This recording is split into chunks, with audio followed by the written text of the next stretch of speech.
नमस्कार दोस्तों मैं नवीन कुमार अपने चैनल लैंग्वेज ऑफ प्लैनेट्स में आपका स्वागत करता हूं। दोस्तों आज हम चर्चा करेंगे कुंडली के दशम स्थान के स्वामी का कुंडली के सभी भावों में बैठने पर क्या संभावित फल होता है, इसके बारे में हम आज जानकारी करते हैं। दोस्तों दशम के स्वामी, दशम स्थान को कर्म स्थान कहते हैं और इसके स्वामी को कर्मेश या राजेश या पिता का स्थान, इस भाव को राज्य स्थान, कर्म स्थान, पिता का स्थान कहा जाता है। दोस्तों इस भाव के स्वामी यदि जन्म कुंडली के लग्न में पहले भाव में आकर के बैठ जाते हैं तो जातक अपनी माता से विचारों का मतभेद रखने वाला होता है, पिता का भक्त होता है और कई केसेस में ऐसा भी देखने को मिलता है कि जातक के कर्म स्थान के स्वामी का यदि कुंडली के लग्न में बैठ जाता है कोई ग्रह, तो जातक कई कामों को करने वाला, अपने कर्मों से आर्थिक लाभ बड़ी मात्रा में प्राप्त करने वाला ऐसा जातक होता है। कुछ केसेस में यह भी देखने को मिलता है कि ऐसे जातक के फादर का स्वास्थ्य अक्सर गड़बड़ रहता है। दोस्तों जन्म कुंडली के दशम स्थान के स्वामी का कुंडली के दूसरे स्थान में बैठने पर क्या फल होता है, यह आज देखते हैं। दोस्तों ऐसा जातक, यदि जिस जातक की कुंडली के दशम का स्वामी कुंडली के दूसरे भाव में बैठ जाता है, ऐसा जातक अपनी माता का भक्त होता है, अर्थात माता से बहुत प्रेम भाव रखने वाला होता है। माता के जरिए ऐसे जातक को अच्छे धन लाभ भी होते हैं। माता का स्नेह प्रेम प्राप्त करने वाला ऐसा जातक होता है। दोस्तों ऐसे जातक कम भोजन करने वाले, हालांकि ये मुख भाव है, ये वाणी का भाव है, ऐसा जातक जब भी कोई बात अपने मुंह से निकालता है तो जातक अपने कर्म से संबंधित अर्थात अपने काम से संबंधित बातें करना ज्यादा पसंद करता है।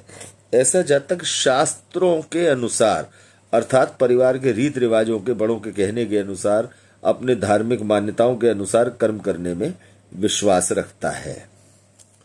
यदि जन्म कुंडली के दशम स्थान का स्वामी कुंडली के तीसरे भाव में आकर के बैठ जाता है तो जातक अपनी माता, गुरुजनों, अपने घर परिवार के बड़ों की सेवा करने वाला जातक होता है।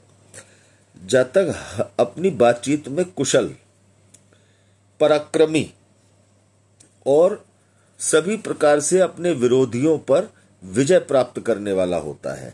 हालांकि कुंडली का तीसरा भाव कुंडली के दशम भाव से छठा होता है।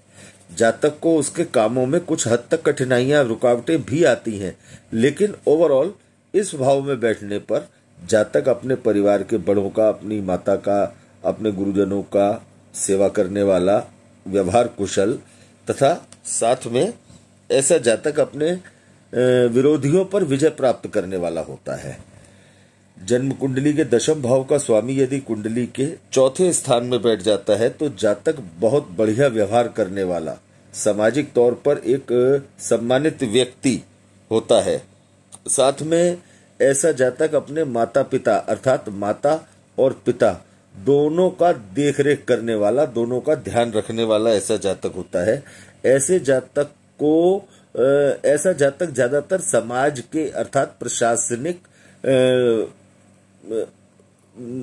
सरकार के अनुसार आचरण करने वाला, अर्थात किसी भी नियम कानून के खिलाफ न जाने की ऐसे जातक की ज्यादा से ज्यादा कोशिश रहती है।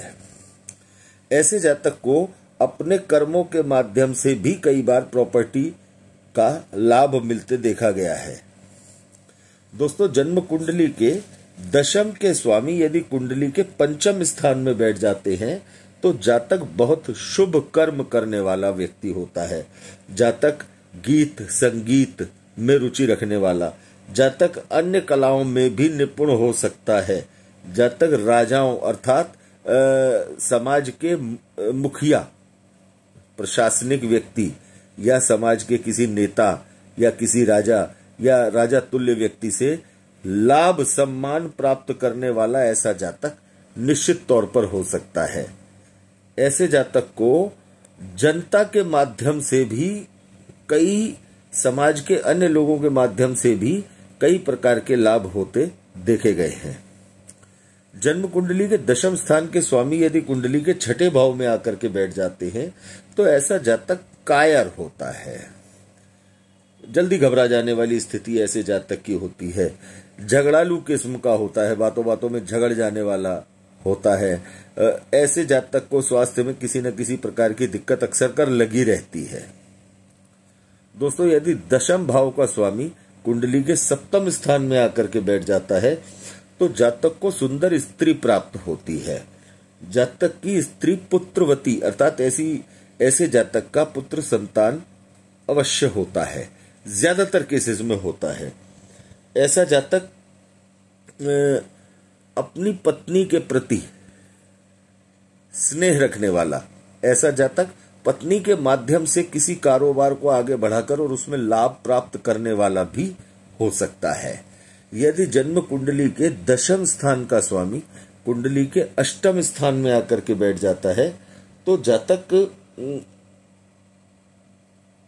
बिना कारण के भी अपनी बहादुरी दिखाने वाला, अर्थात बातों बातों में अपनी बाहें चढ़ा लेने वाला, झगड़ने के हिसाब से झूठ बोलने वाला, क्रूर, उल्टे सीधे कामों में लिप्त रहने वाला ऐसा जातक हो सकता है। ऐसे जातक को विदेशों के माध्यम से भी धन लाभ होने की संभावनाएं बनती हैं। समुद्री यात्राएं करने वाला ऐसा जातक हो सकता है कारोबार के लिए या अपने कर्मों के लिए। दोस्तों, दशम स्थान का स्वामी यदि कुंडली के नवम स्थान में आकर के बैठ जाता है तो जातक बहुत ही बढ़िया आचरण करने वाला, सभी प्रकार से व्यवहार कुशल ऐसा जातक होता है। ऐसा जातक अच्छे मित्रों वाला, अच्छे भाइयों वाला, ऐसे जातक को अपने भाइयों का, बहनों का स्नेह और सहयोग पूरी मात्रा में मिलता है। ऐसे जातक की माता अर्थात ऐसे जातक की माँ काफी आध्यात्मिक महिला होती है। परिवार को अपने दम पर संभालने वाली महिला ऐसे जातक की माता होती है। जातक का ध्यान, जातक के कर्म ज्यादातर उसके आध्यात्मिकता के आसपास घूमते हैं। दोस्तों, यदि जन्म कुंडली के दशम स्थान के स्वामी कुंडली के दशम भाव में ही बैठ जाते हैं तो जातक माता का विशेष सेवक अर्थात अपनी माता की आज्ञा का पालन, हर आज्ञा का पालन करने वाला, पिता का भी भक्त होता है, लेकिन माता के प्रति उसकी आसक्ति, उसकी आस्था ज्यादा होती है। ऐसा जातक अपनी माता के परिवार से या ये कहें कि माता के भाइयों से, मामाओं से या माता की बहनों से अर्थात माँ के परिवार से या अपने ननिहाल से अच्छे लाभ लेने वाला ऐसा जातक होता है। ऐसा जातक कई तरह के कामों में लिप्त होता है यदि ऐसे जातक के दशम भाव का स्वामी कोई शुभ ग्रह है, और यदि पाप ग्रह है तो जातक की माता को निश्चित तौर पर कष्ट देखने को मिलते हैं और पिता को संघर्षों का सामना करना पड़ सकता है। दशम भाव के स्वामी यदि कुंडली के एकादश भाव में जाकर के बैठ जाते हैं तो जातक धनवान होता है, अपने कर्मों से, अपने कामों से पैसा पैदा करने वाला ऐसा जातक होता है। जातक दीर्घायु होता है, लंबी उम्र प्राप्त करने वाला होता है। ऐसा जातक अपनी माता के जरिए लाभ कमाने वाला होता है, अर्थात माता के आशीर्वाद से, माँ के किसी काम से ऐसे जातक को आर्थिक लाभ देखने को मिलते हैं।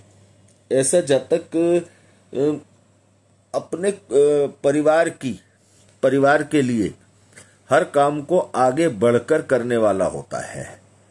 परिवार के प्रति आर्थिक स्थिति को जिम्मेदारी से निभाने वाला होता है, अर्थात ऐसे जातक के कर्म उसकी आर्थिक स्थिति को मजबूत करते हैं। ऐसा जातक अपने कर्मों के माध्यम से बढ़िया लाभ लेता है। दोस्तों बात करते हैं दशम भाव के स्वामी यदि कुंडली के द्वादश भाव में बैठ जाते हैं तो जातक अपनी माता से कुछ मतभेद रखने वाला, थोड़े उसके जो है किसी न किसी बात पर उसकी माताजी के साथ या उसकी मदर के साथ, माँ के साथ उसके विरोधाभास ऐसे जातक का हो सकता है। ऐसे जातक आत्मबली अर्थात अपने आप में काफी सक्षम ऐसे जातक होते हैं जिनका कर्मेश कुंडली के द्वादश भाव में जाकर के बैठ जाता है। ऐसा जातक राज्य कर्मचारी हो सकता है। ऐसा जातक शुभ कर्म करने वाला अर्थात अपने काम को पूरे जी जान से करने वाला ऐसा जातक हो सकता है। ऐसे जातक को विदेशों के माध्यम से धन प्राप्त होने की संभावनाएं भी बहुत हद तक बढ़ती हैं। लेकिन यदि यही पाप ग्रह होता है दशमेश, तो ऐसे जातक के खर्चों में भी अप्रत्याशित बढ़ोतरी होती देखी जाती है। दोस्तों यदि जन्म कुंडली के दशम स्थान के स्वामी या दशम स्थान पर किसी भी प्रकार का पाप प्रभाव होता है या दशमेश कमजोर होता है तो कुछ हद तक हमारे बताए परिणामों में आपको फर्क देखने को मिल सकता है। दशम भाव एक सर्वथा शुभ भाव है। इससे संबंधित आप मंत्र जाप, इससे संबंधित उपाय आप निश्चित तौर से कर सकते हैं। इस भाव से संबंधित आप रत्न धारण भी यदि चाहें तो कर सकते हैं। यदि दशमेश को मजबूत करना हो तो साथ में लग्नेश को और दशमेश को दोनों को एक साथ मजबूत करने से जन्म कुंडली के अच्छे लाभ जातक को देखने को मिलते हैं। आप अपने लग्न के अनुसार 10th लॉर्ड की स्थिति को देखते हुए अच्छा रुद्राक्ष कॉम्बिनेशन धारण कर सकते हैं। यदि चाहें तो अपनी जन्म कुंडली के अनुसार दशमेश की स्थिति को देखते हुए एक अच्छा रुद्राक्ष कवच बनवाकर किसी अच्छे रुद्राक्ष विशेषज्ञ से आप उसे भी धारण कर सकते हैं। तो दोस्तों अपने अगले वीडियो में हम आपसे बात करेंगे कुंडली के एकादश भाव के स्वामी की जन्म कुंडली के 12 भावों में क्या स्थिति होती है इसको लेकर। यदि आपको हमारे द्वारा दी गई जानकारी अच्छी लगे तो आप हमारे वीडियो को ज्यादा से ज्यादा लाइक करें, ज्योतिष पसंद करने वाले लोगों को शेयर करें और चैनल को सब्सक्राइब करें।